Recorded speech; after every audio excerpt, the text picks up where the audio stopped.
There's an unsettling culture that's exposing itself in Hollywood. It's never been more obvious than the recent release of Disney Plus's new series, Obi-Wan Kenobi. Where we once enjoyed the fruits of Hollywood's labors and subtle cultural messaging, today we are left with a heavy-handed drivel of modern activism with every new release.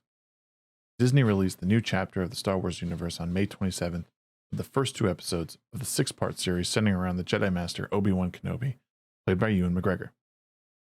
Ahead of its release, Uproxx posted a story in which it details how Lucasfilm warned Obi-Wan star Moses Ingram of the impending racism she'd likely face with a disgruntled Star Wars fanbase.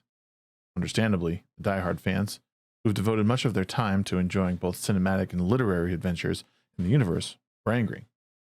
Much of us took it as a finger in an already festering wound that had become the Star Wars franchise. We also took it as an affirmation that they didn't believe in the product they were about to release, and the only way to detract from that fact was to preemptively blame fan-base criticism. In the article, Moses Ingram, who plays Inquisitor REEEEEva, commented, "Obi-Wan is going to bring the most diversity I think we've ever seen before. To me, long overdue. If you've got talking droids and aliens, but no people of color, it doesn't make any sense. It's 2022, you know?" The irony is that Star Wars has had diversity in the past, and Disney itself seems to be content with censoring its POC and other properties, most notably sidelining John Boyega and covering up Black Panther and its MCU property for foreign countries that shall not be named. In later tweets from the Star Wars main account, they would go on to say there are more than 20 million sentient species in the Star Wars galaxy. Don't choose to be a racist. Are you serious? The criticism surrounding the newly released Star Wars story, Obi-Wan Kenobi, isn't aimed at the actress's race or identity. Far from it. It's in response to her lackluster acting ability and Disney's inability to write likable or even believable characters at this point.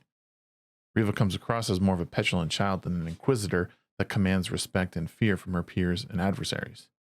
She reminds me of a Barbie doll that's been dressed up to be a bad guy. There's nothing tried and true or tested about her look. Her skin is perfect, her hair is perfect, her makeup is perfect. Are we to believe that this Inquisitor has the ability to outwit a Jedi Master? To become good? 2 episodes in, there isn't much redeeming about this character. Her trauma from Order 66 is likely what they'll use to justify her hatred for Obi-Wan and the Jedi, but the actress is having a difficult time displaying that. Simply shouting at people and making idle threats isn't enough to convince a seasoned Star Wars audience. We've had 40 years of Star Wars at this point. She even overpowers her superior in the 2nd episode. Well, we are led to believe that. This falls in line with a Rey Palpatine story. Peers make idle threats against her and go along with her insane antics with their own idle threats. It's likely that Moses just doesn't have the acting chops to work alongside a great like Ewan McGregor. She struggled in The Queen's Gambit next to Anya Taylor as well. Granted, her part was much smaller, but again, I didn't believe her character at all that much when she was on screen. I've used the word believe a few times in this video, and I want you to understand what I mean. I believe the actress is standing on screen. I believe she's in a costume. Beyond that, I do not believe. The words genuinely fall flat, and the character she is portraying becomes a husk of what it should be. My hopes is that by the end of this series she proves me wrong, and Disney proves me wrong, but I fear that is not going to be the case. What we are witnessing is not some latent racism that's been harbored for years through heroes like Mace Windu and Lando Calrissian. Far from it. What we are witnessing is the unraveling of Disney Star Wars and the slow death of some of the most timeless stories ever told, all at the hands of people who vaguely understand any source material or respect for any of the hard work that came before them. Obi-Wan Kenobi doesn't need a warning against racism.